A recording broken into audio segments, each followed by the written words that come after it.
Welcome to the Changing Scripts podcast. Every Sunday we'll have one of two types of episodes, all of them revolving around learning and using Mandarin Chinese. One type of episode will be my updates on what I'm learning, how I'm learning it, different quirks within the language, and sometimes information about China itself, since I am living in Shanghai, China right now. The second type of episode, where I'm interviewing people that are either learning the language like I am, or people who grew up with Mandarin Chinese and have learned other languages. The updates used to be on a YouTube channel, but have now migrated over into the podcast only. The interviews started on the YouTube channel as well, and they very quickly ended up on the podcast. So everything's been kind of going back and forth, but I think this is where we need to be. I think we need to be in your ears. I really, really do. Now, having said that, the podcast is also available to listen on its own YouTube channel. Check the show notes and you can find the link to the YouTube channel there. It's just in audio form. If you are studying Mandarin Chinese, have studied Mandarin Chinese, whether it be as a child, as an adult, you're currently studying, you're currently using the language, I would love to interview you. So please contact me.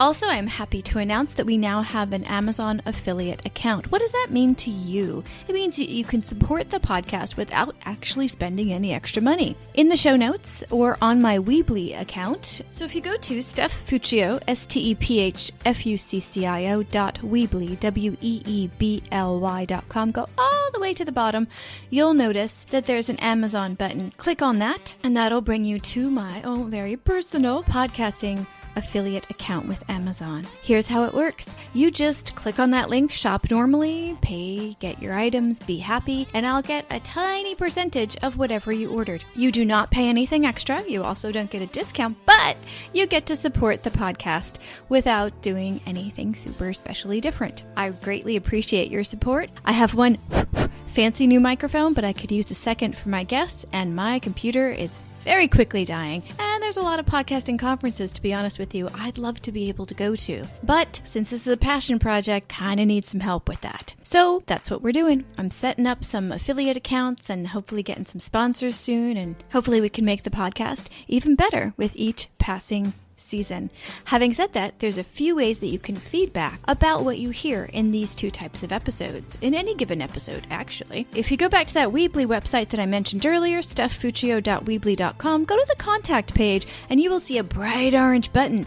That's where you can send me a voice message, thanks to SpeakPipe. I love this service. You can leave me a voice message for free, and I can even reply in voice message form back to you.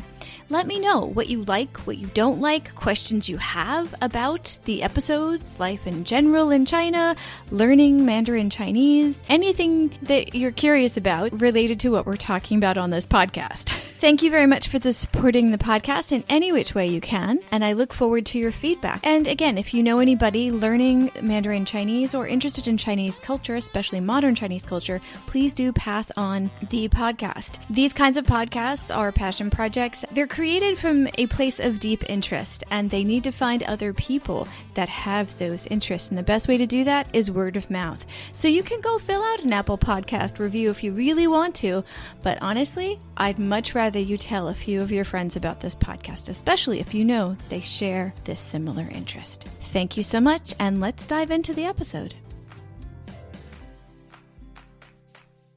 All right. Well, thank you so much for joining me today for this conversation. Ian, can you quickly introduce yourself? Hi, my name's Ian. I'm from the UK, from Northern England, and I've been living in China altogether for about 9 years. I currently work in language testing, and I started learning Chinese a few years before I came to China on a sort of very ad hoc basis. All right. Before we dip into the learning of Chinese, I would like to dip into your language background as a whole. Let's dig back from whatever you can remember from your childhood about what was your first language? Let me just say that. English, okay. So when you were learning English, either at home or at school, do you remember any part of that process? I do at school, yeah. Mm-hmm. I remember the reading and writing part. Speaking, listening, not really, no. A bit too early. Why does the reading and writing part stick out? I remember my first few weeks at school having a board with flashcards stuck around the outside. I remember T-O. And I remember I had a teacher who said t, like that, and I said tu, because I'm from a different area. And I remember that really stuck out because she was constantly correcting my accent. Right. Did you grow up in a different area and then move in there? Yes, I moved when I was 3.5 from northeast England to Manchester, which was a very different accent. Yeah. Right. But I also remember getting confused between words like there, the ones that begin with TH, they all looked similar to me, I remember. That's interesting because I grew up with Italian parents who spoke different dialects of Italian. And so when I went to school, I remember similar flashcards, and I remember looking at the words and going, that's not how I've heard it. Like hearing people say it, looking at the words and going, that's what that is. Because hearing it from different accents for so long. So that's interesting that even within English, there can be that big a difference. I remember as well piecing together words, like whatever that's called, where my exercise book had something education committee, and my second year I remember being so pleased when I managed to piece out the different sounds. Education committee? What grade were you in when you had that? Second, yeah. Really? So, well, it was just it was the maker of the exercise book. Okay. Well, it wasn't a textbook. I was like, that's why man, so you guys pleased. were advanced. So you were reading like the back of the book, the inside of the book. Okay, I've always been like that. Anything I see, I need to be able to read. No, me too. Before I start reading a book, I have to look at all the parts of it, and I have to know what's in there. Yeah, the general shape of it. Me too. That's funny. Wow. Do you remember any part of the language being more enjoyable or less enjoyable to learn in school or out of school? Reading, yes, definitely reading. I really enjoyed it. It opened up a whole world of like autonomy and just knowledge, I think, and also the escapism with stories, things like that. I loved that independence, and I think I always found writing quite a lot harder. I think I was quite good at it at school, but I just found it required a lot more effort. Right. And I think speaking, I always had a bit of a problem with expressing myself properly, whereas with reading, it was just a fluid, great way of constructing new worlds in my head. Oh my gosh, we're so carbon copies right now. Except for one thing, for me, reading was, I did latch onto it early, but it was very difficult for me at first. Making the sound appearance connection or the sound text connection was really, really hard for me. But once I did, I was always reading. Like my parents would come into knock on my door and be concerned that I was in there too long reading. Right? And they're like, are you still alive? I'm like, are you kidding? I've been to different worlds already. What do you mean still alive? I was well known in my family for locking myself away in the toilet because I could lock the door and nobody could disturb me, and I remember my dad in particular going mad and shouting, banging on the door, saying, hurry up, the whole family here. But that was my private study for reading. Right. That's hilarious. What part of writing do you remember? What part of writing was why was it difficult? I think because you have that time to assemble your words and you can always shift things around. And I think even when I was very little, it was I always thought, does that sound right? Should I write it better that way? And I'm still like that. I can never finish a draft because I'm so perfectionist with it. Whereas with speaking, you don't have that luxury, obviously. But yeah, I think that's what it is. It's that perfectionism that it really irritates me. I really know what I want to say, but I never feel I quite express it clearly enough. Yeah, it's never finished. Yes. I remember hearing a writer, I don't remember exactly who it was, but I remember them saying, a writer will never think anything is finished. So literally when it's done is when the deadline is. Yeah. If there is a deadline. And that's it. I think I'm quite bad at that, setting my own deadlines. If someone else is doing it, I'm quite good at meeting them, but I'm never finished with my own stuff.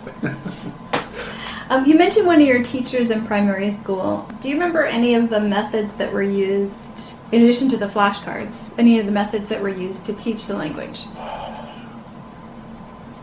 I don't really. Yeah. That's the only thing that's really stuck. I do remember doing a lot of reading, with piecing together the phonics, is it? The whatever.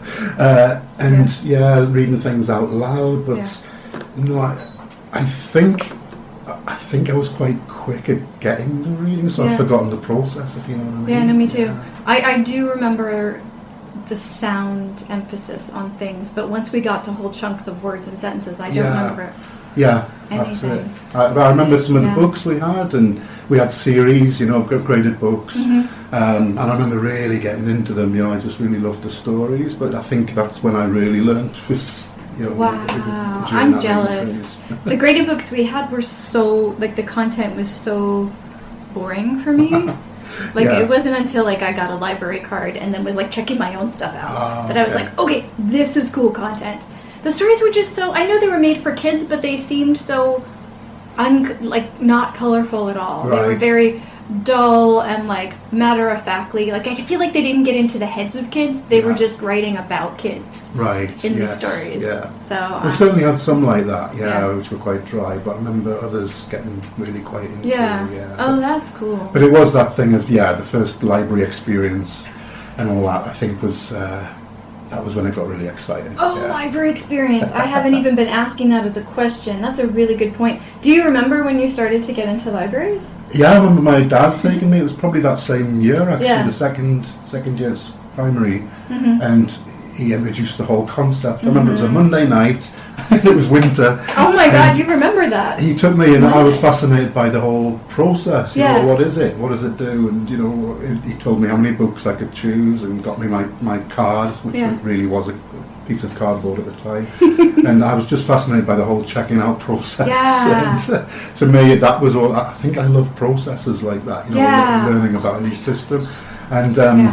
I remember going home with those books and just loving that, sitting down with a little pile of books, and even without starting to read them, just looking through, like you said, the shape of the books and what was in it. That was, it was just something to really get into. Loved it. I think one of the first questions I asked was, how many can I take home? Yeah, Because I was like, wait, Absolutely. all of these? I can read all of these? All of this is available Yeah. to me, but just not all at once. And we Yeah. had different limits on fiction and non-fiction, Right. so you had 2 quarters Yeah. you could fill. Yeah. And I think at the time, let me think, because I started going to libraries, I'm guessing in the mid-70s. So I don't remember checking out records. I don't know if that was a thing. But I definitely remember cassette tapes in the 80s. Yeah. Because we moved to New York to Pennsylvania. I remember checking out cassette tapes. But not many. I do remember it being mostly books, and later magazines. Yeah. Which was just crazy to check out. Because it was okay, now this is modern, current, super current information with glossy pictures that I don't have to buy. Cool. Oh, our library must have been poorer because we had a big rack of magazines, but you couldn't take them out, and they had a thing that set off the alarms if you tried to. Yeah. Some did and some didn't, and I moved around a lot. So that was one of the first things I looked for was, what can I check out here that I couldn't in my last library? Yeah, and it's one of the first things I actually do when I move to a place. And my husband and I actually go to libraries when we go on vacation. We'll tend to go to libraries in the place that we're in. Because the structures a lot of times are also beautiful. Yeah. I was quite surprised 'cause I was back in the UK for a couple of, 18 months, and I actually signed up for the local library, which is now in a brand new modern building. Yeah. I was just amazed by how the process has changed. The staff is so minimal now, and it's all, you put the books into a machine which checks them out. Yeah. And the thing is as well, though, the amount of stock has decreased a lot because they share it among different branches. Yeah. And now you can do a digital ordering of the books, and they're either next day or even the same day. So true. It's a very different experience now. It's a really different experience. Do you remember card catalogs? Yes, I was going to mention that actually. Oh I my enjoyed that just as much as the books. Yeah. Oh, dear listeners that are younger, who are Gen Xers and Gen Y.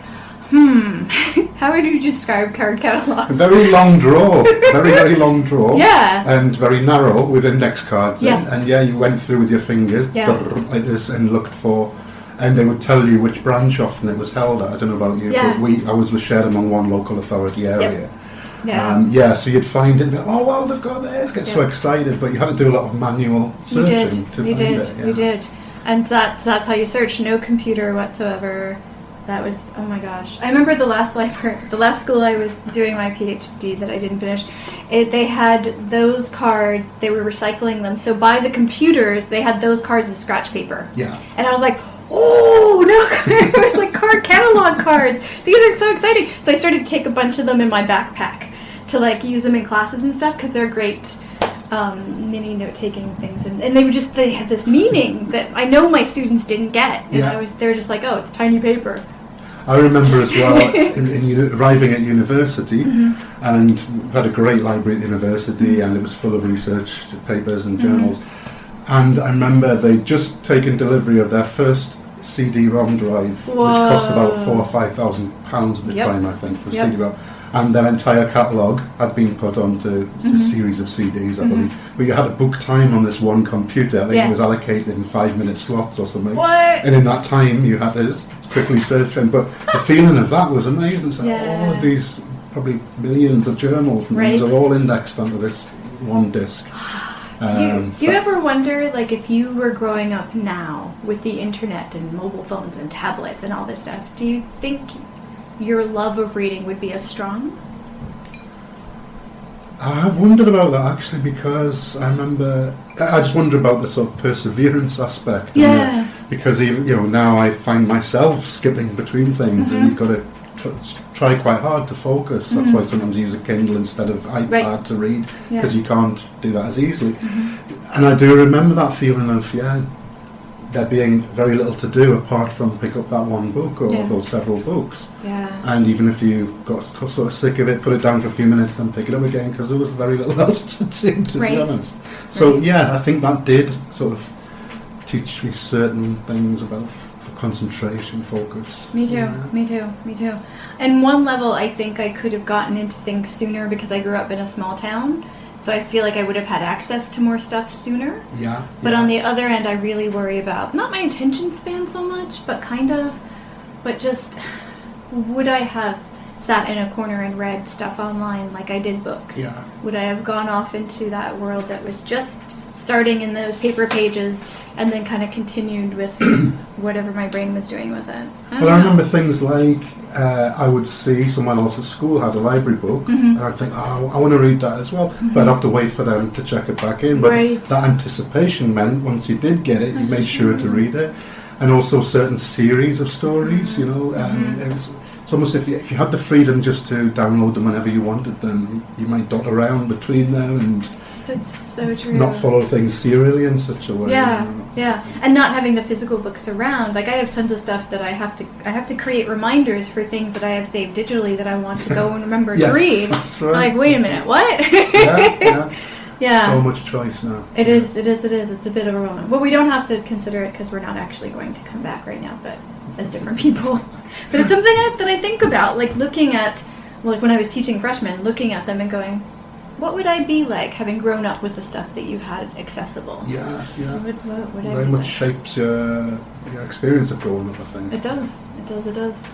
Let's switch over into Chinese. So when did you start learning Chinese for the first time? The first time I ever looked at it at all was during my first ever trip to Hong Kong, which was 2003. And I just found I was suddenly in this place where the writing system was completely different, and I just could not help falling in love with that writing system and just being so fascinated by it. I felt for a start quite irritated that I couldn't read signs and things, and I was like, what could that possibly mean? And I was guessing. So I went and bought a book which is actually little cartoons of the history of the characters, and I basically read the first one, then went and got the second and third one in the series, and they only covered the most basic characters. Then I went back to the UK, and it was a few years, it was 1995, 2005. I went and actually bought a textbook, a Teach Yourself Chinese book, just from pure fascination. And it was a period over about a few months that I slowly got into it, then realised I really want to start learning this. So in 2003 in Hong Kong, the book that you were using, I'm assuming that was in Cantonese? It's traditional characters, traditional characters as opposed to the simplified ones used here on the mainland, and it was from the Straits Times, which is Singapore newspaper. And so that they use traditional characters as well. And it was actually a little cartoon they had in their newspaper every day to introduce a new character to people living in Hong Kong. Singapore, I presume.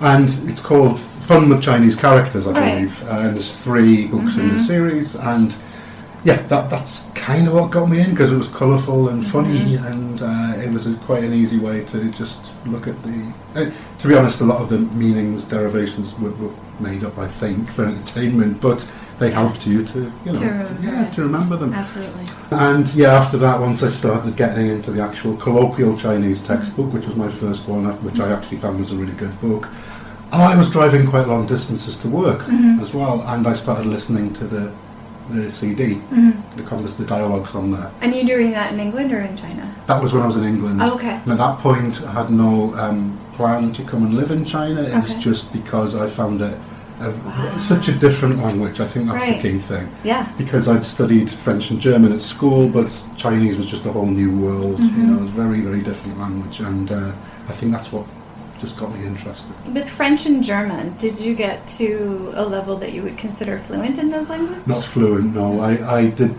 them for O level, which shows my age, because that was the exam before the current exams in the UK. So I studied them up to 16 for my national exams at 16. I didn't carry on with them to 18 because I got focused into science and maths, which the school had a lot to do with as well. And you weren't allowed to mix these things in our school. So regrettably, I had to let go of German, because that's the one I really enjoyed. Yeah. But I'd been studying French for 5 years, German for 3 years by the time I took the exams. But I felt much more confident with German than I did with French. Did you feel the pull with Chinese like you did with German, or was it a different kind of? No, I did in a very similar way, actually. It was about sort of... I find German very systematic, very logical. Chinese has its own quite strong logic as well, actually. And I felt that same pull, which I never had with French. I felt like French was much more like English, more free-form, messy, if you like. And that sort of... I found that off-putting. Wow. Okay, so 2005, you were listening to the audio and you were reading the textbook. Yeah. Were you focusing on writing the characters at first? Or not at all, no, not at first. I took a few lessons from a tutor, and she got me to start writing a journal, and I could write basic stuff. So I started learning then, but writing has never really been a focus, because it's a very different skill in Chinese, that's the thing. And you can read perfectly well, or you can learn to read perfectly well without having to write the characters. And you need to allocate your time, really. It's also time consuming. It's very time consuming. And now with the pinyin input, because I thought I was going to focus a little bit on writing, because reading and writing are the two areas I'm very interested in. But once I learned how to type using the pinyin, I just kind of went, okay, never mind. Exactly. I don't foresee myself handwriting anything in the future, but I do hope that I can, once I get enough vocabulary, be on social media and like communicate with people via email and those kinds of things, which I can do with the pinyin input easily. What did happen with me was I got to a kind of plateau with my character learning, with my reading, and I was finding it very difficult to cram in any more characters. So one thing I thought I'd do was to start learning to write. Yeah. Because what I was finding was I couldn't differentiate between so many characters. Yeah. So by learning to write, I then started finding I removed that logjam. But then I got up to a certain point after a few years where I was practicing writing every day, where I thought, this is so time consuming, and by then smartphones all started to have the pinyin input, and even Chinese people were saying to me, we're even forgetting how to write a lot of the more complex characters because we don't need to very much anymore. Somebody told me yesterday that there used to be a TV show on in China where they used to have like a game show where they would say the word, and Chinese people had to like write it, and they were kind of testing them. Do you remember how to write this word? Yeah. And I don't know, he's going to send me the information later, but have you ever heard of this show? No, I haven't actually. Yeah, I was like, oh my god, that's the kind of thing I would watch. I'd be like, can I remember? Wait, pause, and try to like...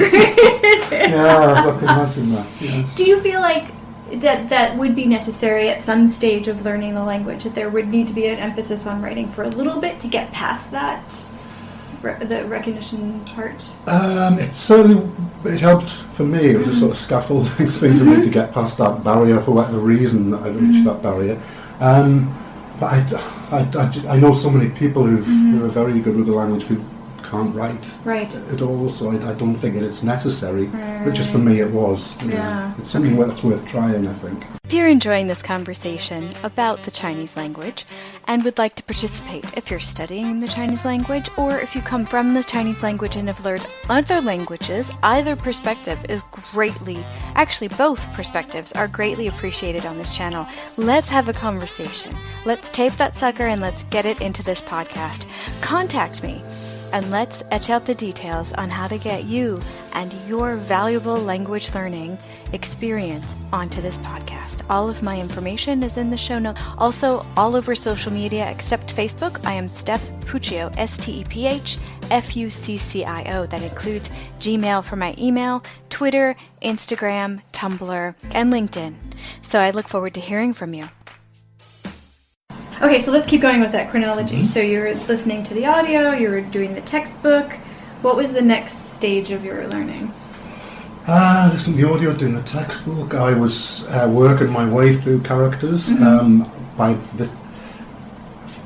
By several months before I came to China, I got through the magic 800 or close to 1,000 mark. But that had taken a whole year to get to that point. Magic 800. Is that a known list of... No, it's not. The reason is because I got a book, which a lot of people don't rate very highly, but I found incredibly useful, learning Chinese characters, which dealt with the first 800. Okay. And I think that was tied to the old HSK as well. Okay. I think it might have been, yes, it was one of the HSK levels in the old exam. I gotcha. So to me, that was a massive milestone. I remember when I first got that book, I looked at the back page and thought, that's what I need to get to. It was when I came to China, I was at about the 1,000 character mark. That's when I hit this log jam. Yeah. And also they never brought out the second level of the book, which I think it didn't sell well enough. I'm guessing that. So I had to then start thinking of how I was going to go beyond that, because the scaffolding I'd used to get to that point, I couldn't use anymore because it involved making up little stories, and I didn't really have the time to do that. Right. That's a lie. I did have the time to do it, but it was a lot of work. So I bought the flashcards, the Total flashcards. I started buying those, which were quite expensive, but I started using them, and I started also using a list of HSK characters, but not all the HSK characters were in the Total cards, so I supplemented them with my own flashcards. So I ended up with these index box after index box full of cards. Oh, look right behind you. Yeah. Those are mine. Oh, yeah.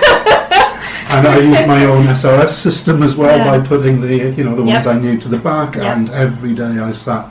And gradually over the next few years I got to this sort of 3,000-ish mark. Oh my gosh, I'm so jealous.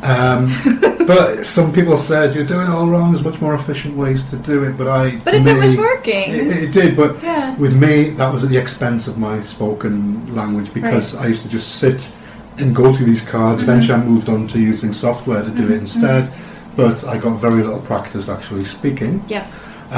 So I learned to read quite well before I could even really string together a conversation. So very different from a lot of people around me who look the other way around. There is I want to say an overemphasis, because I'm very skewed on this. I think there's an overemphasis on speaking very, very soon with Chinese. And I think because the writing system, the sound system, and the grammatical structure is different enough, that there's so much that I don't think everyone needs to speak at the beginning. I think we need more of an incubation time. And I think that's why there's a huge drop-off in the beginner levels, is because people say, I can't do what these people are doing. This obviously isn't for me. But that's my own opinion. I personally found very, very early on, when that textbook I was using started with pinyin, I found that I just couldn't remember the words, because you've got no reference point. I remember there were Huan Ying for welcome. And I remember driving somewhere one day, and I kept thinking, what's that word for welcome? And I just couldn't get a grip on it. So I felt I had to learn the characters so I could visualize the word. And learning the pinyin can become very confusing because of all the homonyms involved, So I decided very early on I couldn't proceed without the characters.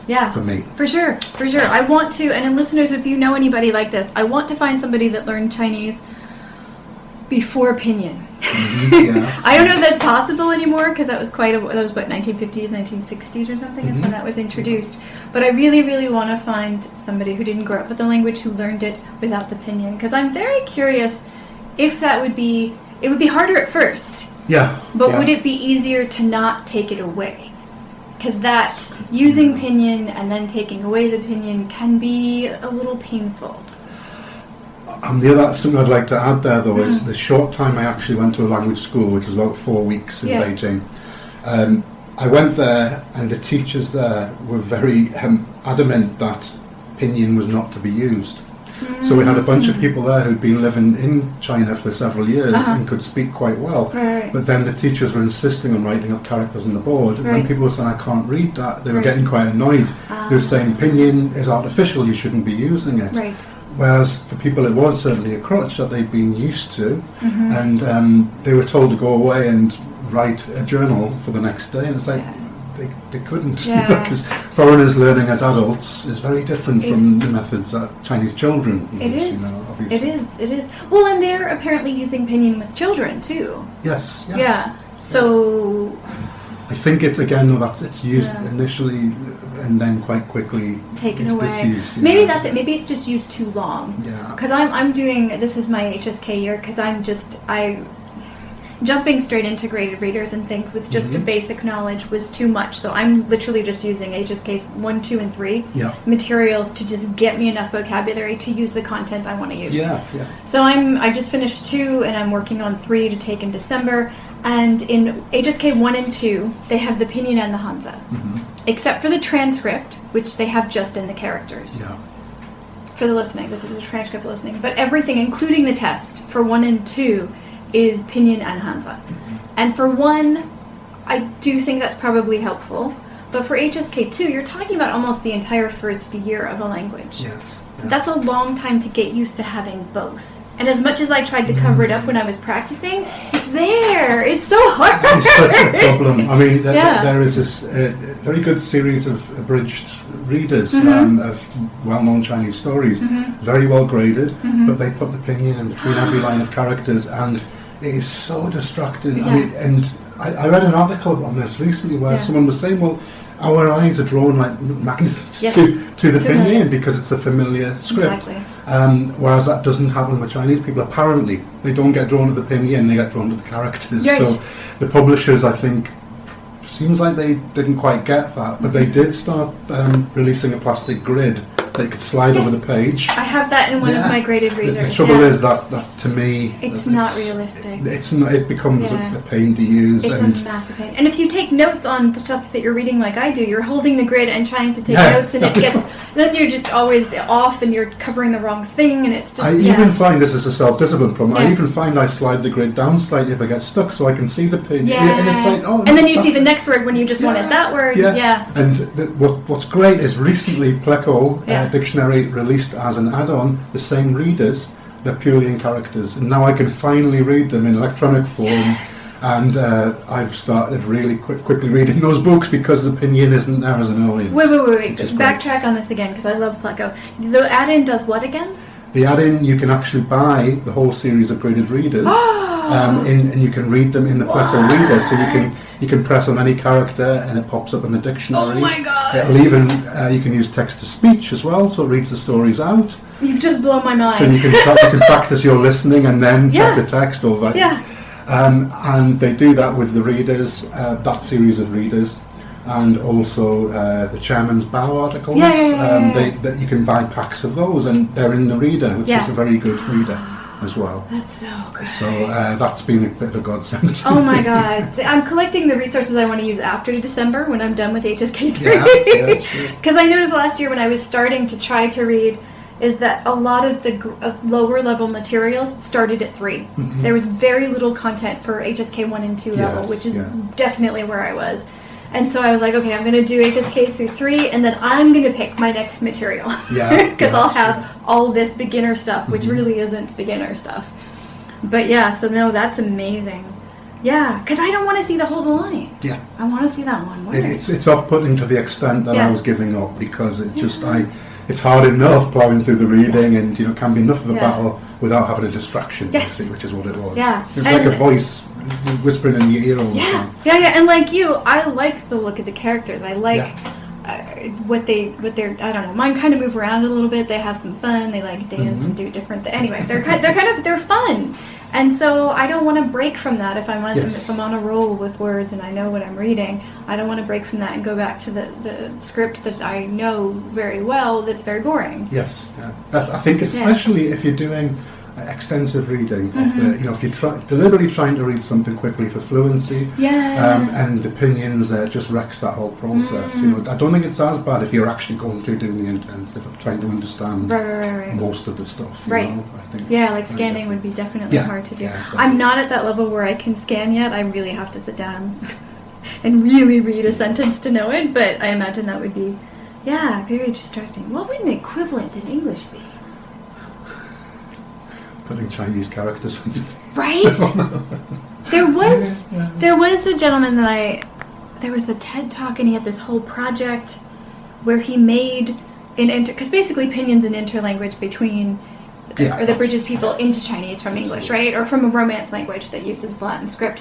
And so he actually created one using Chinese characters to bridge Chinese speakers into other languages. And it's a really cool video, and I keep meaning to follow up with this project to see if it works. Because he said that you can actually use it with people from, not just from Chinese, but you can actually use that sound system to bridge a lot of people over into other languages, not just Chinese to English.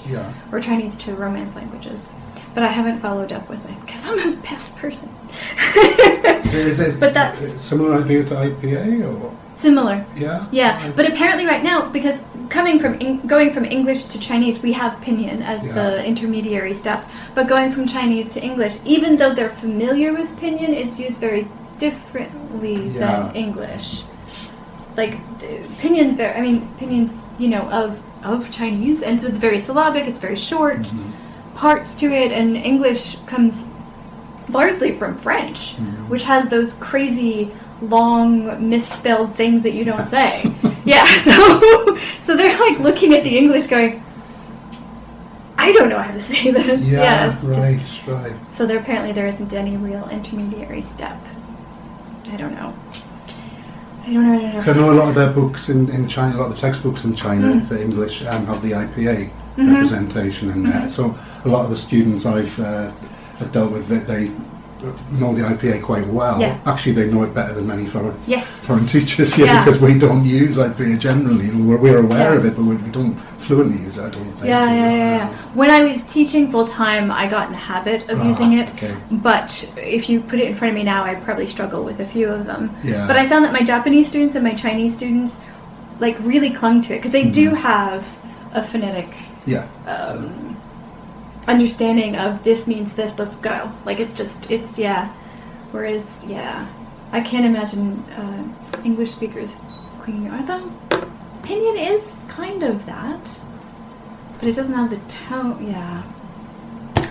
Pinyin drives me crazy. That's the thing, and I think a lot of people approach Pinyin thinking that it is meant to be for foreigners, you know what I mean? And it wasn't. It was largely invented as a support thing for locals. So children use it in China. They teach children Chinese through Pinyin first. Or is it first or at the same time? I don't know. But they definitely use it with children. Yes. It has lots of peculiarities in the representation of the sounds which strike us as odd. And this is the problem as well, because I started learning on my own and there was no real explanation. There was no decent explanation of the Pinyin. I picked up all sorts of bad habits which have taken years to slowly. I'm still making a lot of them because you see the representation of the sound, you connect it to your own language, and even between American and British English, there's some very different sounds which, without a teacher, you can pick up the wrong way to pronounce the Pinyin, I think. Absolutely. And then you get the thing of individual sounds versus a bunch of sounds together. Yes. And that seriously changes when you're speaking Chinese in China. It's like, whoa, you didn't say about 3 of those sounds in there, which I can kind of see in my head in the Pinyin. What just happened? The struggles of Pinyin. Okay, so where were we? So the flashcards, not the ones that you made, but you said you also bought some flashcards. What were those? I think that the series is called Chinese in a Flash, and it's Total Press, who actually also published the book I was talking about, where I learned the first 800 characters. I think they're quite easy to get in a lot of the bookstores in China, and they're in a series of 4, and they contain example sentences, which are actually quite complex sentences, quite detailed. And the traditional and simplified character as well as the translation. And was it a time issue in switching from making your own to using those? Yeah, because at that point I wanted to get to the 3,000 level. That series I think covers about 2,500. It would have meant making 1,400. I also wanted the ones that I'd already learned in the first 1,000. So I basically decided I was going to buy those sets. I think altogether it was about 1,000 yuan to buy the sets. So it was quite an outlay at first, but But that's a lot. Well, even making the filler ones, the supplemental ones, used to take a lot of time because I used to have to check which one didn't exist in the set, and it was. I didn't want to waste that much time because it's time consuming enough. Understood. Understood. I have often looked at different flashcards available. For Fuzhou Lu is an area of town I love and hate, because I go in there and I think, I could buy all of these and work on this, and I'm like, wait, I've got a study plan for the whole year. Stop. That isn't necessarily the language I need right now, but they're done. As opposed to making my own and have it look super goofy. Okay, so we're at the flashcards. What was after that? Well, as I mentioned, shortly after moving to Beijing, I went to a language school for 4 weeks. I was doing 20 hours a week for 4 weeks. An intensive class, and there was quite a lot of homework as well. I signed up for the old HSK at the first level, and I think it was 1 and 2. I sat that. I got through the first time. I think I got a 2. Yeah, I got 2. But then I went for the 2 to 3. I can't remember how it was structured, but it wasn't as straightforward as it is now. And I didn't get through the next one. I kind of gave up on the process at the time and focused just on my learning. So I went, anyway, so I got ahead of myself there. I went to this language school for 4 weeks. To be honest, I had plenty of time to do it. It was quite expensive, but the style of teaching didn't quite gel with me, to be honest. There was a lot of... The quality of teaching between different teachers was very variable. The teachers were constantly leaving and joining, or so you never could guarantee you had the same teacher. I gotcha. And also there was a lot of just writing on the board and reading out. Going around the class, you read this sentence, and I just didn't feel it was value for money. Right. So I've been on my own most of the time with it. I carried on with the learn the characters again. Didn't get much practice at all. With speaking for several years. It was only really when I met my current girlfriend, who she's Chinese, that I really started being forced to speak. And then my speaking, because I had quite a lot of knowledge, my speaking got to a reasonable level fairly quickly. But at first we used to talk a lot online because that was easier to communicate because my reading and writing were better. Sure. Is there anything that they did in the classes that you found helpful to bring into your self-study sessions later? Writing, they used to make you write a short piece of something on a topic or a journal as well, and I kept that up for a while, but then that sort of dropped away because I've never really emphasised the writing side. I think the discipline of working through, even though it's quite mechanical, of working through texts and checking the vocab, having a read through, doing some follow-up exercises. I think I did bring that in as well. And I've never stuck with one series of textbooks for a very long time. But I had a whole shelf full of different ones, and I just dipped in and out of them, and it all adds up. But it's not a very efficient way of learning, I don't think. No. As long as you're progressing, it is. And this is the funny thing, because one of the first people I interviewed for this series, this podcast, he talked about in the app world, in the mobile app world for language learning. It's not just for that, but he was talking about it in that realm. He said stickiness is the word they use for how app companies or people that make apps want you to come back to the app. But they find with language learning apps, people will experiment with an app for a little while and then move on and move on and move on. And stickiness is they want you to keep coming back to the app, but people aren't. They're hopping around a lot. And you can see I have a tiny pile of books, mostly just because I've been doing the HSK stuff, which is that other pile and the pile up there. So my HSK stuff gets taken over, but I just bought those within just a few months last year. Yeah. Because I'm like, oh, that could help, that could help, that could help. But is it really a bad thing to use different materials? It always feels sort of undisciplined, but that's probably because of schooling and things where you get used to doing things in that sort of linear way. Yeah. It probably isn't a bad thing. It's maybe not the most efficient. But then again, I don't know, because I'm not when it comes to language learning, I don't really do things in a quantitative way or data driven.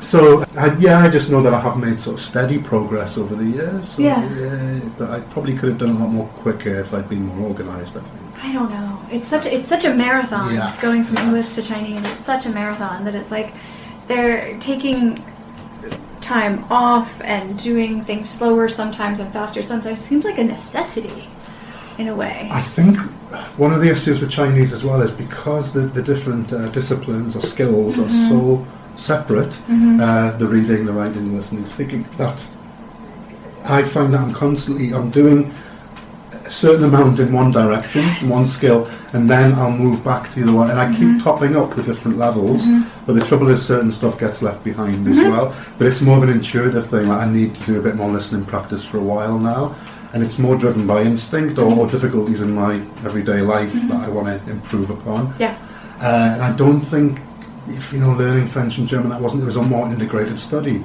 Because from the very beginning you could read stuff, even if you might not be able to read it and understand it, but you could still piece together the words. With Chinese you just can't. You've got to get a certain critical mass before you can start reading stuff. That is such an essential part to all this, because it really is, no matter which part you're working on, you're kind of neglecting another part of language. So it's a constant state of guilt.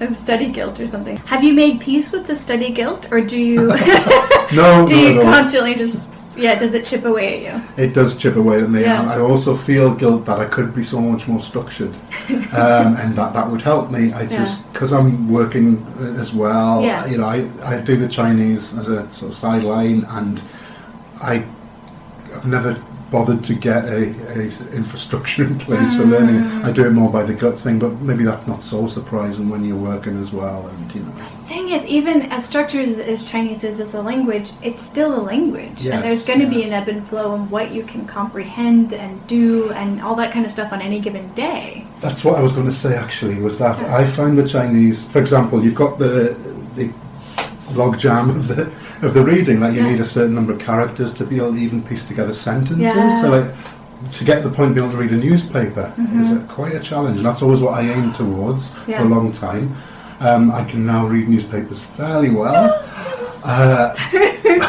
but for a long time you just didn't have that percentage of characters that you knew where you could make most sentences work, because you'd have a few crucial characters missing, which I don't think quite works the same way in other languages, for example.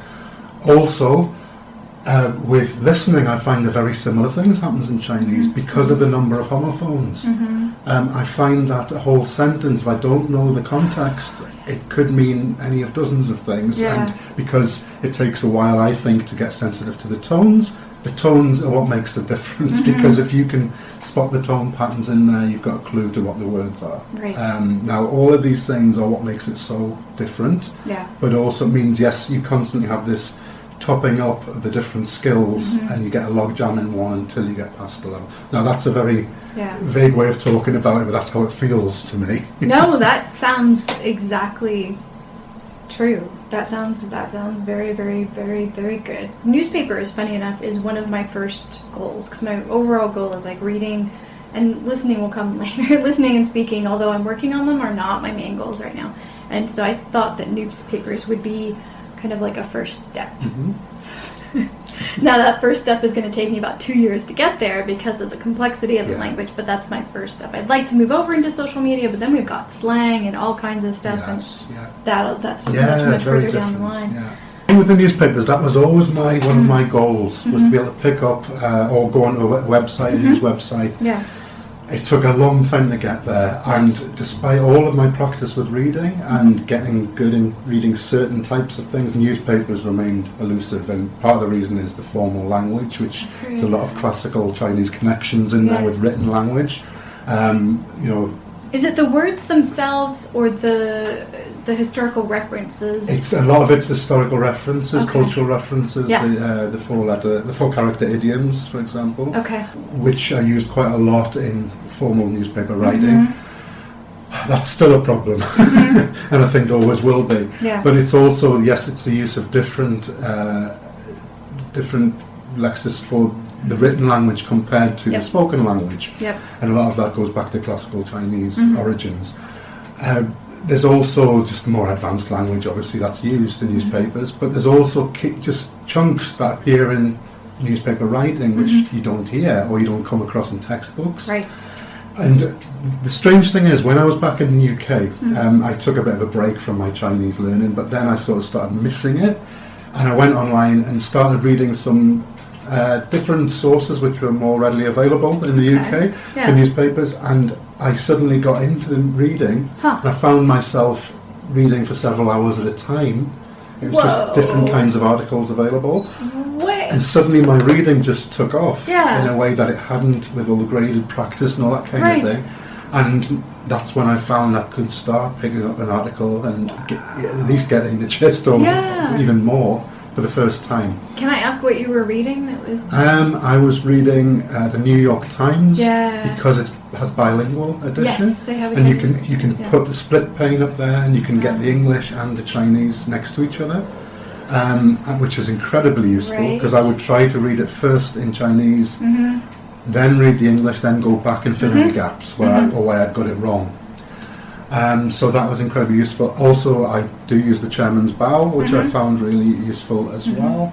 I was reading things like BBC Chinese, BBC News Chinese as well. And some of these things are much harder to access if you're living here as well.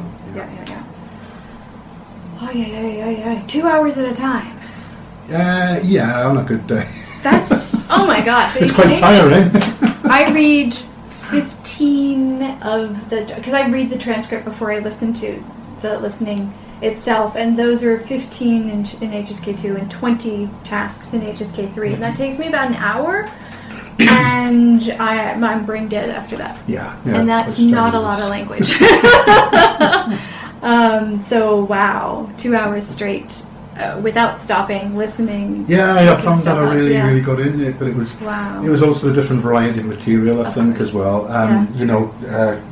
When you're in mainland China. You mentioned that you read.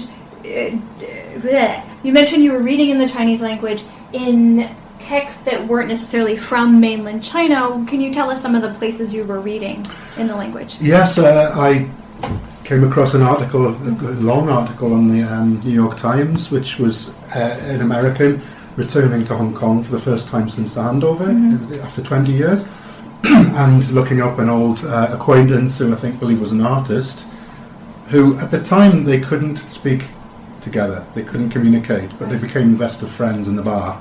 And used to go out drinking together and scroll things on beer mats. He talked about his time wandering around Hong Kong looking for this person, and talked about the changes that have occurred and what was still the same after 20 years. It was translated into Chinese, but I think what fascinated me was that there was a lot of natural language in there, which I was fascinated to find out the translations, and wouldn't necessarily have learned them since. But also I think they'd inserted explanations, cultural notes to explain certain things as well. So that was really fresh. Also, it was around the time of Donald Trump being elected president, and I read a lot of articles, a lot of news articles about the early days of his presidency and the controversial things he was saying. He was managing to upset a lot of people internationally, politically and culturally at the time, and it was interesting to read that from a Chinese speaker's perspective. There was a lot of cultural explanations involved there, and again, terms I wouldn't have necessarily come across otherwise. Yeah, that's really useful.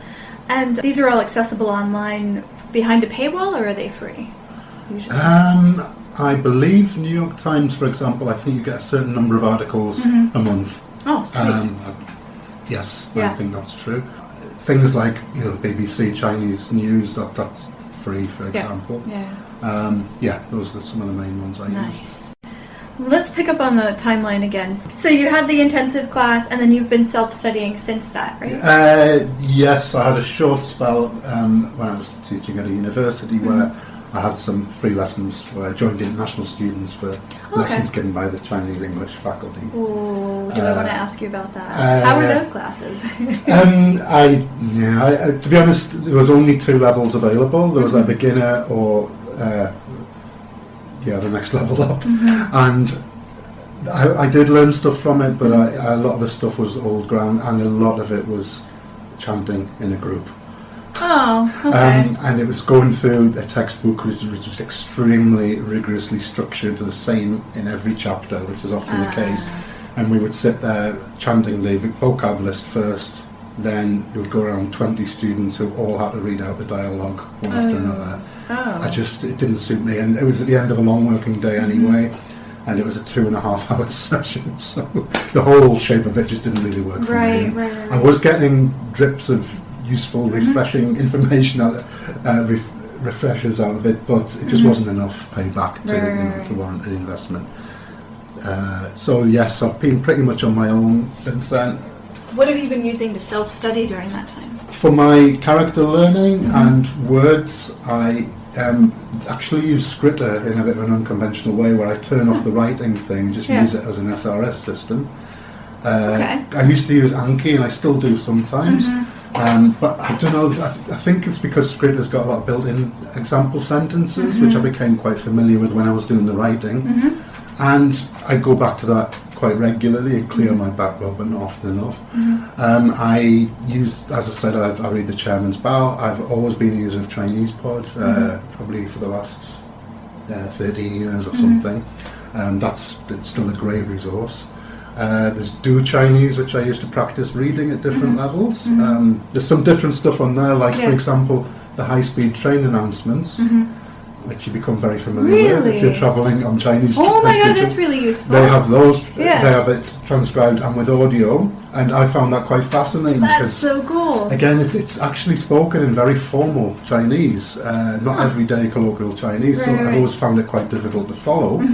So things like that are little gems from your everyday life in China, and it's like, wow, open my eyes, you know. So there's that. There's a great resource which is new as well. What's it called? I'll have to look it up. Yeah, I'll come back to you. So how do you like, how much time do you spend per day, per week, per month, or do you just do it when you have free time? Like, how do you... When I first I came back from that break in the UK, I was spending a few hours every day, quite easily. And I've now entered a hiatus period, which happens every so often, where I just kind of get overloaded, and I'm kind of focusing back on my IT interests at the moment as well. I try to tie the two together whenever I can, because I find that's a great way of learning. I've tried developing some apps at times, which even that keeps you, for example, an app to learn traditional characters, if you know simplified. Even that in itself, if you can combine the two, it keeps you to a certain level where you're still learning new stuff just by inputting the data, for example. So at the moment, my practice is mostly as part of my everyday life.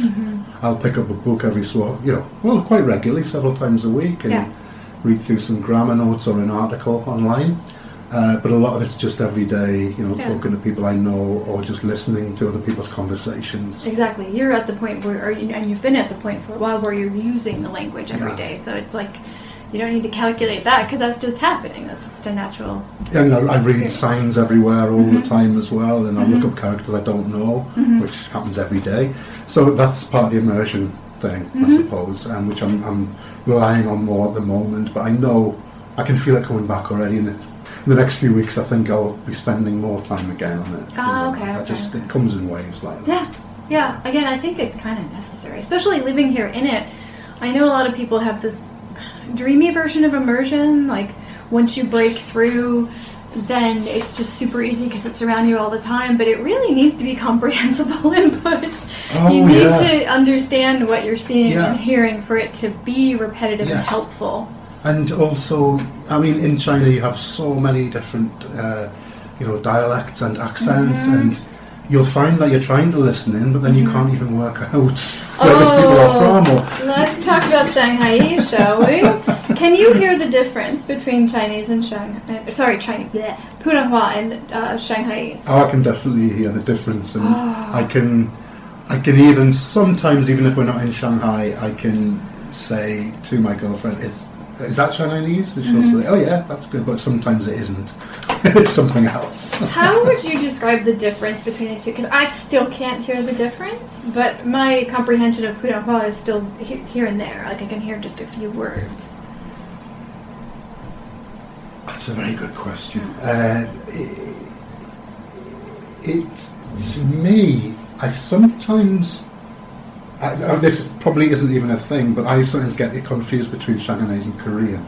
Now, that's probably nonsense to somebody who's... Korean sounds... You're saying that Shanghai sounds like Korean? Well, to me, it sounds as different from Putonghua. Right. But I don't know if there's any sense in that whatsoever, because I don't know what Korean really sounds like. But I know I've confused the two at times, put it that way. But Shanghainese, I actually think it feels quite harsh compared to Putonghua. So is it choppier? I think it is. Because I always confuse... I have a hard time... I've lived in Japan, but I haven't lived in Korea. And I constantly... I often will hear something and think it's Japanese or Korean, and it's the other one. Yeah, right. And I think it's kind of a similar choppiness to the two languages. So I wonder if that's... I think it is. I mean, in the same way as, for me, Cantonese sounds much more... mellifluous, if you like, than Putonghua. Putonghua sounds harsher to me than Cantonese, and then Shanghainese sounds harsher to me than Putonghua. But I don't know if there's any sort of reason behind that, or let's do that again. Which one was the softest among all those? I find Cantonese sounds the most sort of sing-song to me. Okay. And then Putonghua and then Chinese. I mean, that could be because I grew up being more familiar with Cantonese, because a lot of Chinese people living in the UK were Hong Kong. Yeah. So that's what I always knew as Chinese growing up, was actually Cantonese, and then not Mandarin. Putonghua. So it could be entirely subjective based on that. Yeah, it could be, but that could also be very, very accurate. Interesting. Listeners, if you have your own description... Sorry, I'm going to break for a second. If you have your own description of the differences between these languages, please social media us and put those into writing. I'd be curious what other folks think about that. Only recently I was viewing... It's funny because in newspapers you were talking about reading foreign newspapers in Chinese and having different perspectives, and I watch a lot of YouTube channels about people vlogging about China in China, but they're foreigners, so they've got those foreign eyes and they can see things that sometimes when you grow up in a place you don't see. And these two gentlemen, Sapenza and the other guy, I can't remember the name right now, that's horrible, ADV China is their YouTube channel name, and they went through they went through California, and they went to different cities, and they went to check out the Chinatowns. And they made it very, very clear. They're like, okay, in San Francisco, this is mostly a Cantonese population. In Los Angeles, it was mostly a mainland China population. And I lived in both places, and I didn't realize how different those two cities and their Chinese populations were. I just went to Chinatown and was like, I can buy this and this and this here. Awesome. And, those kinds of... Like, I didn't have that ability to make out those language differences when I was there. And so it was really interesting. I was like, oh my God, I've lived in those places and I don't know this. And these guys just travel in, talk to people in China, in Mandarin, and they're able to pick up on those differences. Yeah. So anyway, so having that foreign perspective sometimes can make it easier to understand languages. Yeah. It's it's the complexity of China, and that, like a lot of other things, the variety of food, the variety of places, but the languages as well, the dialects or languages. It's so hard to describe to people the scale of China. When I first moved down, I first moved to Beijing when I first came to China. When I first moved down to Changsha, which is central South China, I was getting laughed at by taxi drivers because of my northern accent. Oh my gosh. They weren't impressed that you were speaking in the language, they were really, making fun of the language. They say, oh, foreigner with a Beijing accent. I wasn't even aware that I had a Beijing. I didn't even think I got the point where it's possible for me to have an accent. Oh my gosh, that's funny. And I was saying very simple phrases, but apparently I'd picked that up. But now apparently I have a completely different accent. So oh my gosh. It's quite nice to know that you actually have an accent in a foreign language.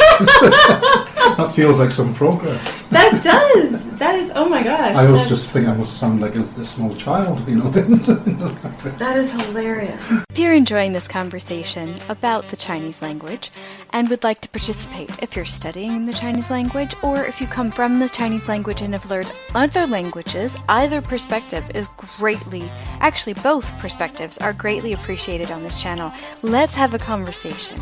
Let's tape that sucker and let's get it into this podcast. Contact me and let's etch out the details on how to get you and your valuable language learning experience onto this podcast. All of my information is in the show notes. Also, all over social media except Facebook, I am Steph Puccio, STEPHFUCCIO. That includes Gmail for my email, Twitter, Instagram, Tumblr, and LinkedIn. So I look forward to hearing from you. Well, the R sound, people keep talking about the R sound in the Beijing dialect. Yeah. And I know my course books for HSK hit the R sound hard. I know it's there. I just can't fathom what it sounds like without it because I don't have the ability to converse yet in the real world. Is it really hit over the head obvious when you hear it? When it's spoken in a northern accent, yes, but down here in Shanghai or in the south of China, you often hear it pronounced with an R sound. You often do or don't? You do. You do? Yes, I mean, again, my partner, she says it quite like we say it in English. She doesn't try that retroflex thing at all. Whereas in Beijing, you definitely hear that. Yeah. It used to be transcribed in the old romanization systems as a J. The R sound was transcribed as a J? Because that's, a lot of, in one of the old, I don't know whether it's White Giles or one of the old systems. Yeah. It might be another.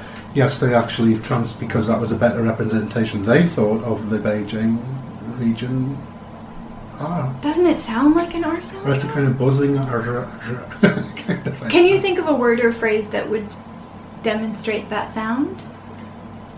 In Chinese? Or in Chinese. Ren? Yeah. Person? Man? Yeah. That's, if you hear that spoken in the Beijing, with a Beijing accent, then it's, I can see why it would have been heard more like a J by foreigners at the time. Oh. And how would people down here say that word? I don't really know about Shanghai in particular, but I've heard it spoken plenty of times around here with far less of that curled tongue thing. More like a r. And I my closest experience is my partner. She says it much more ren, just very much how I say it. So I always assumed it was an R sound added to other words, like it was an unnecessary kind of meaningless sound. We're speaking about different things. We are. I've just realised you're talking about... But they're both R sounds, if that's They are, yes. Sorry, I'm talking about the R sound. And you're talking about the sound, the R hua, which is peculiar to... Oh, are you talking about like the RL thing? Yeah, I'm okay, hold on a second. Wait. Okay, so we're talking about two different R issues in the Chinese language. One being and I don't want to minimize this, but there is a general Northeast Asian RL sound issue when they come over into other languages. I know it specifically in English. It's not that one. We're not talking about that one. What the hell are we talking about? Right. What I'm talking about is the basic R sound in Mandarin. Yeah. Which when they teach you it, you got to roll your tongue up with the retroflex thing. So so it's related to the and the so it's one of those. Yeah. I can't remember the exact linguistic term. But so they teach it like that. Yet down here you'll hear it's much more like our straight R. Okay. Even that's different between American and British English, though, isn't it? It is. But I would say, if I looked at the pinyin for person, I would just say Ren. Yeah. Whereas in Beijing or in standard Mandarin spoken, it's much more of a zh, and that's the J I'm talking about. That's true in Japanese too. Right. Their R sound is, and I think that's part of the reason why they have a problem saying the R versus why the R and the L are so close when they learn English. Is that sound is so different. Like Japanese and Cantonese, I believe. Cantonese has that something, but Mandarin doesn't have the R. Because funnily enough, there were a lot of names, popular names in Japan that start with, there are, not past tense, there are a lot of Japanese names that start with an R. Yeah. And as a teacher coming into the language for the first time, you're like, I just can't say half these names because that R sound is so hard to do at first. Yeah, it is. But yeah, it is a much more intense. Okay, so that's one of the R sounds we're talking about. And what is the other one? That's the R Hua, which is the transforming of quite a lot of word endings into an R sound, which is the roticization. We'll put that in, so I don't know how to say it. But it's very much like the many places in American English will pronounce the R father, whereas in many places in the UK we don't do that anymore. Apparently we used to, but for example in my local accent we say father, with a schwa sound at the end. Yes. So it's a sort of equivalent in some ways of that, but it does follow rules in the Beijing dialect, and it's actually a lot of them are considered part of standard Putonghua as well, which is modelled on the Beijing dialect. But it's quite a strange part of learning because it's very particular. Yeah. There's plenty of people in China who don't do that. Right. So like the Xiaohai for child becomes Xiaohar, which is what we're often taught in language schools, which is the official version. Right. But also some much less predictable ones, I suppose, or more unexpected ones, like park, Gong Yuan, Gong Yuar.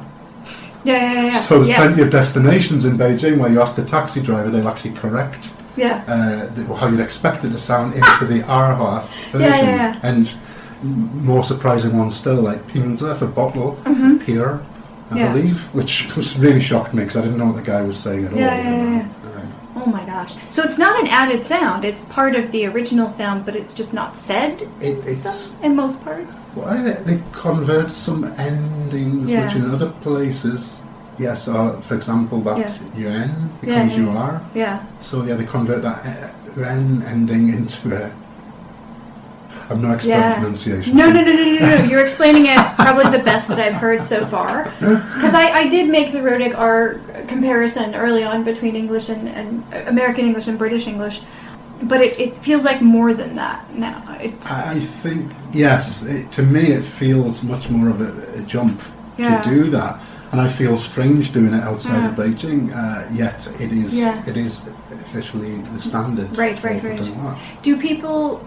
Like on news is generally in a lot of countries done in the standard language. Is news in China done in standard in Putonghua? Yes, very much so. Do they use this R? They do, but it's a more limited scope because I believe there are a lot of the R endings, which there are many more of them in the Beijing dialect, but they use a subset of them. Oh my god!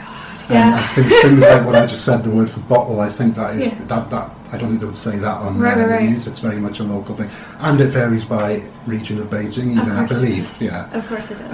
But I just know to me that's a whole different. It's quite an impenetrable thing about. So can you go in and out of your Beijing accent now? No, not at all. I mean, really? The accent apparently I have now, but I don't know this myself. I've been told by native speakers is quite similar to my girlfriend's accent because she's not a native Mandarin speaker either. So apparently mine's more the southern variant. A southern variant, but not Cantonese. Not Cantonese, no. But it's based on the, a lot of the initial consonant sounds blend together in the southern dialects. Dialects, which I first noticed going to Changsha. Yeah. And so apparently I've got a few of those now, so I'm much more non-standard than I used to be. Oh my gosh. Do you find yourself kind of easy to, listening-wise, to slip in and out and understand what people are saying, even if they're doing different? No. I mean, my listening's still weaker than it should be. It's hard. The accent differences, I can't tell what people are saying, but I can hear the different accents. Yeah. And there are so many, and they're so distinct. Yeah. I mean, I find, as I said earlier, I find listening to Chinese, it's so difficult because of the homonyms and the tones anyway. But then when you start getting different pronunciations of the leading consonants, for example, or they blend together, I so often mistaken entirely what someone's saying because they're not differentiating between those consonants. So, it's a real challenge for me. I mean, I think, apart from writing, it's my lowest skill is listening. Oh, I can barely write. If we take out the pinyin input, I can barely write, and I still think the tones are lower. Not the tones, but the sounds of the language and all of these things are even lower for me. It's so hard to hear. Yeah. Even just like most of my transactions right now are at the coffee shop counter and in taxis, to be honest with you. That's how small my exchange is, how much I can handle. And taxi drivers are from, like in most cities in the world, they're from all over that country, or they're usually like international or internal migrants or what have you, right? So they've got like a variety of accents. Yeah, absolutely. And when we first moved here, it's not giving away too much because there's tons of apartment buildings here, but we're really close to Panyu, and I thought that's a really easy word to say. So I'm going to use Hongqiaolu, which generally is understood no matter how bad my tones are, and Panyulu because there's not a lot of other street names that are confused with that. And I thought, there's the intersection, I'm very close to there, that's what I'm going to use. Yes, yeah. No. Depending on the taxi driver, about every other taxi driver would want me to say or confirm that I lived on Fanyulu. Right, yes. And I'm like, what? And part of me wanted to stop using it because I just needed to get home, and the other part of me wanted to start asking them where they were from, and then kind of make a little mental list in my head to see if that was a dialectical difference in some region in China.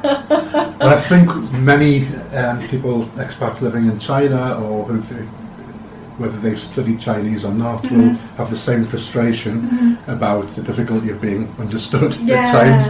And, I just the last few days, 2 days running, I've taken a taxi back to where I live. Yeah. I've said exactly the same thing. Yeah. To the last night, the taxi driver was absolutely, he just got it straight away. He didn't have to say, ask me to repeat it. And the guy the night before, I just could not communicate at all until I showed him my phone. And then he went, and he said to me, pretty much what I've been saying. So it can't. And so yesterday when I got in the taxi, I was dreading it because I thought we were going to go through this again. He understood me first time. And the same happened again this morning. So it can be very much like that. And even a colleague who is pretty much fluent gave me a bit of advice. He said, when you're given an address, always start off with the district, so you're narrowing down the context. He says he has to do that. He's one of the most fluent people I've heard, as far as I'm concerned. And but I'm in Shanghai. That's a huge district. Does that narrow stuff down? Well, he says it almost directs the thing. It's kind of... because that's how the addresses are. Yeah. Oh my gosh! So I would say Shanghai and then Hongqiaolu Pan. Yeah. Oh my god! You could even possibly narrow it down further by naming a metro station or something first, and then adding the street name. And it cuts down on that search space of between all the homophony and the tones problems. It narrows it down a bit more. I think anything helps, to be honest. Yeah. Well, I've started to take pictures of the street signs of places I go often, like near work. Yuan, which I cannot say. Even when I'm not focusing on the tones, I just can't. Taxi drivers do not understand it. I don't understand what I'm saying. So I've just taken a picture of the street sign, and I'll say the one street, and then I'll show them that one. Yes, yeah. And then we seem to be okay. But I hear them say it when they're reading it, and it's different. It's literally different for every taxi driver. I also think some taxi drivers, I mean, they also admit it as well, that don't know the streets as well as you might expect. a lot of them live quite a long way out of town, so Sure. they don't get the familiarity with all. True. It's a huge city. I mean, True. so is Beijing. Just in terms of the geographical Yeah. area, Yeah. the massive. There's probably areas they might not know very well at all. I'm going to try that district. And some of them have moved between cities and may not Yeah. have that knowledge. Yeah. You know, so you can never be sure which factor it is that's causing the miscomprehension. Yeah, no, it's so true. It's so true. The first, my goal last year, and it's quickly changing, was to find out what's missing in the beginning, learning Chinese mobile app world, and create one. And I thought I had it down. I was like, I'm gonna take location names that people would often go to when they first get here, and teach the language bit by bit so they get used to the script and the sounds and all this stuff, and I'm going to teach it by location names. And like, that's too many. Street names, there's too many. Okay, metro stops, too many. What about just central Shanghai metro stops? Okay. And the more I dug into the words, the more I realized how historically significant they were, how the characters weren't used very much in regular Absolutely, Chinese, yeah, and I'm like, yeah. okay, that would not help them at all. They'd learn all this stuff and barely be able to use it anywhere else. And And some I of was it's like, never mind. some of it's local usage as well. You Yeah. get characters which for geographical features which aren't Yeah. necessarily used. Very Exactly, yeah. I mean, there's one in Shanghai which is used a lot, which is the bang with the three dots. Yeah. And I think it means like a creek or something. Yeah. It's Yeah. like a little creek, a rivulet Yeah. thing. And that's quite common here. Yeah. But I never saw that in Beijing. I don't. No. It's certainly not very common in Yeah, Beijing. yeah, I don't think. One thing I've noticed on street signs is we tend to use Lu like 99% of the time in Yeah. Shanghai. And even just like in Nanjing or in Suzhou, they also have, what is it, Jia? Beijing's also got a lot of Jia And there's another Dajia one. as well. Yeah. Like they have a lot more, I guess the equivalent to street to road to all that. I think they often, certainly in Beijing, they often translate it as avenue. There tends to be a wider boulevard kind of idea. Yeah. Sure. But in Which Beijing's Shanghai, got a lot of. I so rarely see anything other than Lu. And here we also have the nong as well. What's that? The lane in the addresses. Oh! It's based on the old layout of traditional Shanghai. I don't go to those places, so I haven't really been exposed to that. Yeah, well, the address where I live at the minute, it's a modern estate, but it's still, the blocks of the estate has a lane number, and it's what used to be there before they built the estate. And what Is that used for building number too? well, you tend to have room number, building number. Is it anywhere in this? Yes, this one. Long. Isn't that how? No, that's how. Oh wait, after the one? After the 411. Oh, I didn't realize. Oh, sorry, I think it's long. It's one of these. No way. It's actually long. Sorry, it's a character with a couple of pronunciations. Okay. Names. No. I don't know what that is. Okay. Yeah, it means lane, and No way. I've read one account which said, I'm reading a book about old Shanghai, about an expat in Shanghai, Yeah. and it claims in that book that the long is actually a transliteration of lane.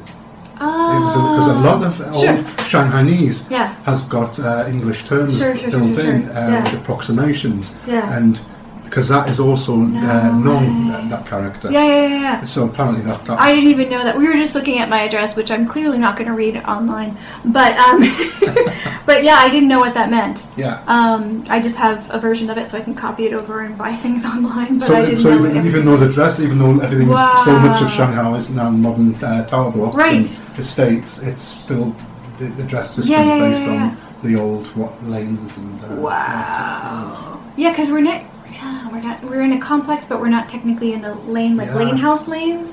But lane house is it comes from that. Yeah, but we're in an apartment complex. Exactly, So they're still using that for that. Yes. Oh my god, there's so many nuances. And like Beijing has its own addressing system as well, which is totally different. Yeah. Oh my god, it's a wonder. No wonder the taxi drivers get confused sometimes. Yeah.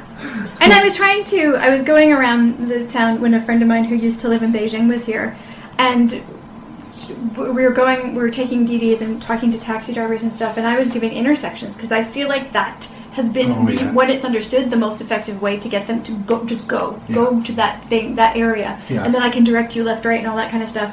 And they must not do that in Beijing, because she was like, no, you have to give them the address, you have to give them the number, and I'm like, That's never worked for me in Shanghai. Yeah. Like, I give numbers and they look at me like, and? Even if I show it to them, they're like, I don't care. Mhm. What's the intersection kind of Yes. thing? Absolutely. Yeah, Beijing is much more of a grid system, Ah. but despite that, yes, you often don't get the intersection.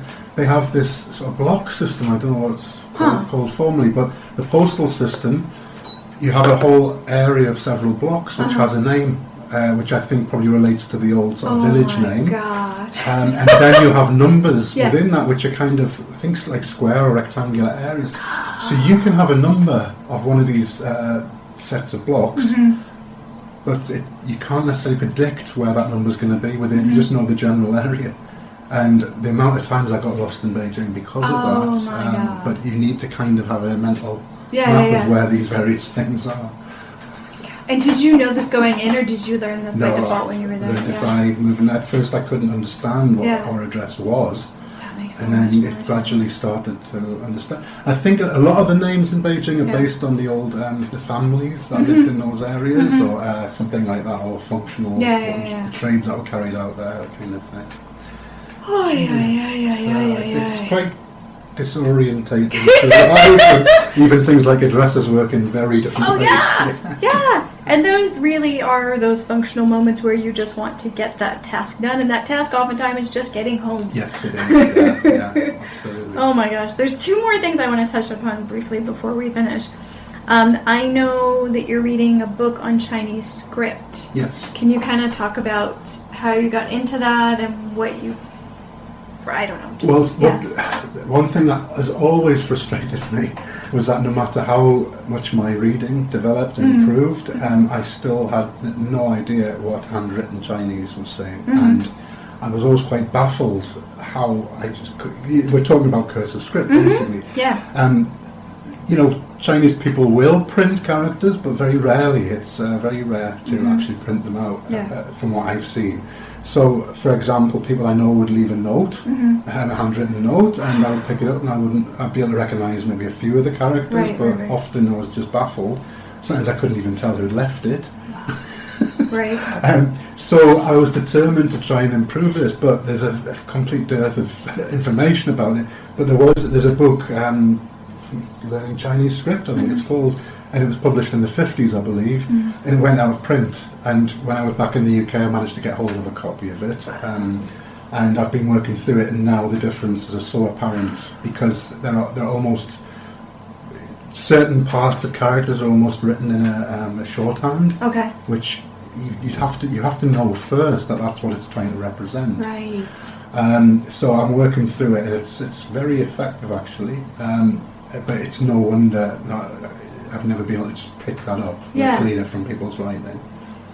Are there any examples that can be described? The downfalls of an audio medium. Like a common word. They would have to abbreviate the word for I, because there's so many friggin' strokes in that. Do they abbreviate that one? They do, yeah. I can't really describe how it's abbreviated, but Yeah. it's easier to write. It's quicker to write. Okay, are there less strokes in it? Yes, they tend to reduce the strokes. Put it this way, a lot of the simplified characters that were introduced in the 50s and 60s, people are always complaining about simplified characters, saying they lost the beauty Sure. and they're arbitrary. Many of them weren't arbitrary. They were the way that people wrote in cursive. Yeah. So they were familiar to many people anyway, but they didn't necessarily have a strong relationship or any relationship to the existing part of their character. So yeah, some of them are quite familiar, and you realise why. You know, but for example, you may have. This is just a very vague example. You may have two lines that cross, which are two separate strokes. People will do it as a loop instead, a crossing loop. Right. Because it means you don't have to take the pen off the paper, and it's continuous. Yeah. And you know, we do similar things with our writing, I suppose, but I think it works in a very different way. Some things will be simplified right down from a quite intricate part to a squiggle, quite literally. That's the only way to describe it. Wow. You know, you'll have something that just, it looks like it's like zigzag, and it actually represents An 4 or entire 5 character. strokes or part of a character. So Yeah. I remember one time, one of the few times I ever went to get my hair cut, I was in rural Hunan province with a friend, I went in, my friend went off shopping, they cut my hair, and at the end, the guy he was trying to say something, but in a local dialect, and I couldn't understand what he was saying. Disappeared in the back of the shop for ages, came out with a notepad and scribbled something in cursive script. Oh. I was like, I can't read that at all. Eventually my friend came out and I said, can you help? He's trying to tell me something. And eventually she talked to him and said, he's saying he's finished. Oh my God! Isn't there a hand gesture for that? Exactly. Oh my So God! I couldn't understand his dialect, I couldn't understand his cursive. Yeah. And yeah, that's all he was trying to say was, I finished, you can get up now and pay.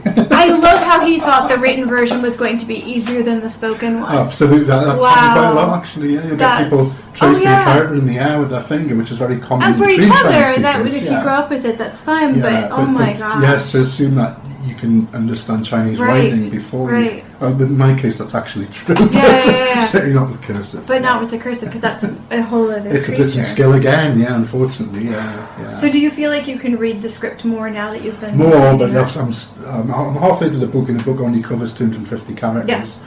But it covers a lot of components that are common. And there's a certain logic to the simplification or the cursification.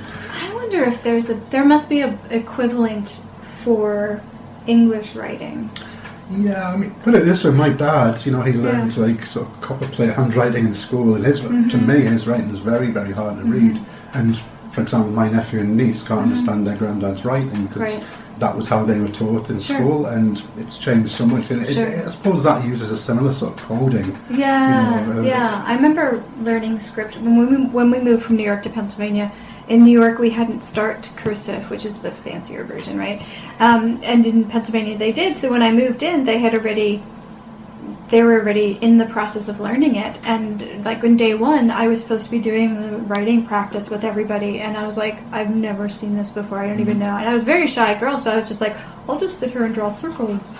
Because I'm like, if it looks like I'm writing, then I should be fine. And my teacher's like, what are you doing? And I'm like, I don't know what this... Because it looked like such a different creature to me. Yeah. So it just interesting. I can't write cursive anymore. I was always terrible at handwriting, but I've realised that now I can only print. It's amazing. I can't, because of that experience and because of the amount of practice we did in elementary school. I think I could, but it would take me a while to remember some of them. Yeah. Like even just the letter F, because my last name starts with F. It's something like.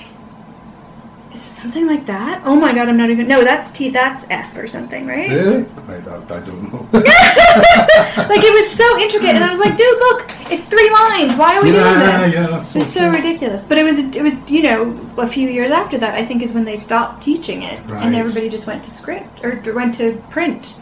Just they the regular... teaching it? I think so. Oh, right, I didn't know that, right. I'm pretty sure they stopped. We actually used to have handwriting lessons, and we had to use a fountain pen. Yeah, okay, we didn't go go out that and buy far. a fountain pen. I remember the teacher because I was so messy with my handwriting. Yeah. I actually have remedial lessons for my handwriting. Oh yeah. And I was such a messy writer that using a fountain pen. I remember at one point the teacher shouting at me, pointing upwards. There was ink on the ceiling. No. I don't know what I was doing, but I think you're probably thinking or something. How did I write that? Okay. But for me, I used to come out of those lessons just covered my forehead, my hair, and everything covered in blue ink. To this day, I don't think I've ever used a fountain pen. No, I've used kind of fancy pens that look like they would be, but they have ink inside of them. Like you don't dip them in. I've always been curious about. Well, the theory was at the time that using such an instrument would actually force you to write beautiful flowing cursive script, and for me it was exactly the opposite. It just looked like something a bird had walked all over the paper. And I appreciate, especially with Chinese calligraphy, I appreciate that there is an art form attached to the language. That's a really neat version of it. But when you're talking about communication and learning and those kinds of things, I think when we get stuck in the tradition of it, when we're trying to get something done, I think that can be counterproductive sometimes. But I guess back in the 70s was still in the era of having to write letters, and a lot of jobs involved letter writing, and they had to look neat and formal. And, that's just not an issue anymore. Yeah. I didn't use computers on a regular basis until university, I think. Definitely not in the classrooms. We didn't have laptops in the classroom. People couldn't afford laptops at that time. They were still super expensive, and they just weren't. Like, I remember in elementary school, we had one class where they were kind of introducing us to computers, and we went into the computer lab that was new and fancy and all that, and we played some game where we moved something up and down. Mm-hmm. Moved something up and down? It was a game, I think, but it was such a rudimentary game that I was like, is anybody having fun? Yeah, like, what are we doing? We're using the cursor. We've got an entire keyboard, and we're using the cursor. Mm-hmm. What are we doing? It was very bizarre. One of my first jobs, I had a clerical job where I had to write to customers. Yeah. And literally, if you wanted the thing typed, the letter typed, you had to send it off to a typing pool and wait 3 days for it to come back. So we were actually handwriting customer accounts even in tables and sending them out, and that was in the early 90s. Wow. So I always felt quite embarrassed sending out these things because my writing was awful, and I would draw up these tables, so it was so messy. But that was only in the 90s, you know. Yeah. So handwriting was still important then, I suppose. But, it was. And there are still job applications where you have to fill them out. Yes. But they don't require. They've never required script. Actually, print has been the norm for those. They often say print in black ink or something like that. Yeah, and they'll even have examples of the crisp print that you're supposed to be using so they can read it. And I'm like, wait, so for function, we're going to use the readable stuff. And then, it's interesting how fast things have changed. It is, when you look at Chinese and the way that people use the writing system, even since I've been here, you know, that because everyone's using their mobile devices and computers to enter pinyin. I remember going to Carrefour the first few days and buying something and had to take it back. And I remember she couldn't find one of the characters in our address on the system. So she ended up just typing out in pinyin. That still happens sometimes, because it's a rare character. But I remember the way she was using the computer. It was all like drop-down menus, and it was all ding, ding, ding, tab, key, tab, key, tab. Whereas now people are so fluent with it. And touch screens also, some people use strokes. I often do that in Pleco because I find if I have the word in front of me, I find it easier to, I would say draw instead of write, but I find it easier to use that because the stroke orders seem kind of logical to me, so I can, as long as I get those right, because Pleco is a bitch about that. They actually are strict about stroke order, which I find sort of one of the things I'm not fond about with Pleco, one of the rare things that I don't like. But I find I can draw it kind of easier and then find it below, as opposed to try to remember what it's called, like the name of the word or whatever. That's right. You're right. It's worth learning the stroke order, even if just for systems like recognition systems like that. I know some people say it's not important, but the trouble is these things do tend to work on stroke order. They do. Now, what would be better is if Pleco didn't care about the stroke order. But then supposedly people can tell the difference when you're handwriting them if they look differently. Apparently, I don't know if that's going to stick around much longer. Honestly, I don't know how. I actually want to at some point ask some folks that. It'd be fun to go into. Actually, one of my viewers from the YouTube channel was telling me that, you should go to the parks and you should have people write it 2 different ways and ask them if they can tell the difference. And I'm like, when I get to that level of speaking, that sounds like a really good thing to do. But right now, I'll just be pointing, going and I won't be able to convey it. But it would be kind of a fun thing. Can you really tell the difference if it's written the right way? I think I wonder if that comes from calligraphy, where if you're using a calligraphy brush, you can tell where the stroke starts and ends, but then again that's part of the craft as well. But I wonder if that's a misconception because of that. I did have a teacher at one of the places, the school I went to, where she was trying to tell me off for not using correct stroke order, and I was, because I was always very picky about it. I'd really tried to drill myself in doing that, and she was insisting I'd written a certain character one way, and I'd literally just written it, so I knew, but I think she was trying to make a point, but so I mean it was a bit of a futile argument. And I've even had people tell me, I do all my flashcards in pencil, just so because I know no matter how much I watch how it's written, I know I'm going to get some things wrong and I'll want to go back and erase and redo it later. And if it's just one little part of it, I do go and erase one little part and do that part over. And I've had people tell me you have to write Chinese in ink because that changes the look of the character enough. And I don't know. I find when I'm writing Chinese characters in pencil, like the pencil's continuously snapping. I've never got the pressure. Yeah, I've never. My because my writing's messy anyway. Yeah. I just find I'm scoring it into the paper, and that's terrible. See, that's funny. It's interesting you said that because I went on a stationery run when we were in London this year, and I bought tons of pencils that had erasers on them because I find way too many pencils here don't have erasers on them. All right. And I like to have the all-in-one thing. But when I came back and was using them to write my flashcards, I did find that they were snapping easier. And I'm like, what? That's not happening with the ones I bought in China. And I'd be writing with the Chinese ones and going, these are working fine, but the eraser's not there. And I was like, where's that middle ground? So I wonder if they're, because they were both 0.5 or 0.7. Like those are the only two ones that I used. So they weren't a different thickness. I wonder if they use a more durable. Interesting. Why would we need more? Is it because the strokes are longer than? Isn't there more variable pressure people use in a character? I would just assume, but I don't know because I personally I don't. But I'm guessing when we're writing English, we use a consistent pressure. Yeah. Because I imagine with characters, it would be very. Because certainly with calligraphy, you do use different pressure. Oh my gosh, that's so. If anybody is in the business of making mechanical pencils, please let me know. I'd like to interview you about this process. Sorry, I like throwing those in. The final thing I want to ask you about is coding. You've done a fair bit, which is an understatement, of computer coding. Do you make any connections to the Chinese language and coding, the learning of, the usage of? In a certain way, I don't know if this is really what you're asking, but in one aspect, I can see a connection in the. I think what I've identified in my life is I really enjoy learning systems of things. The brand new system, like the writing system of Chinese, even the grammar system, and even when I was younger, I remember getting my mother to buy me a shorthand book. She learned shorthand as a secretary, and she says, "Why on earth do you want to learn shorthand?" It's just because it was a system. And I think coding's a bit like that. It's a set of rules. There's a certain consistency and logic to it all. I find Chinese is more like that than certain other languages, I would say.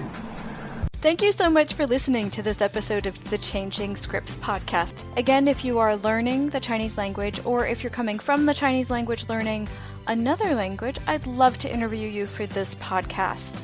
Please feel free to contact me in any social media way that you see fit. Go ahead and contact me, and we will hash out how to get you on this sound creation known as the Changing Scripts podcast. A lot more is coming your way soon.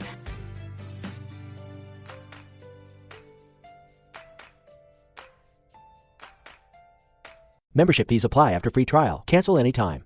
You know what's wrong with health and fitness? You weaponize it against yourself. Why didn't you go to the gym today? You're so lazy. Why did you eat that? You have no self-control. Stop it. At Beachbody, we think training and caring for your body in a way that works best for you should be about loving yourself. Let us help you without all the judgment. Here's how. Go to beachbody.com to claim your free membership and start feeling great.